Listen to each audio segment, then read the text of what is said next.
Hello everyone मु कीर्ति welcome करुच्ची मो mini blog को।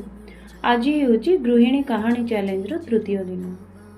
मु आज आपण मानकु कहिबी गोटे गृहिणीर स्वप्नर बलिदान विषय। से मध्य केबे स्वप्न देखुतिला।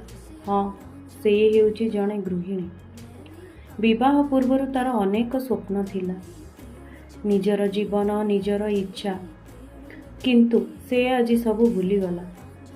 आपण माने जानिचंती कि घर परिवार दायित्व से ही सबू है तार नुआ स्वप्न। हाँ, से स्वप्न हारिला नुहे, से गुड़िक तार परिवार रे बदलैदेला। आपण मानकु आजिर ये डे 3 वीडियोटी केमिति लागला मते कमेंट निश्चय जणाइबे।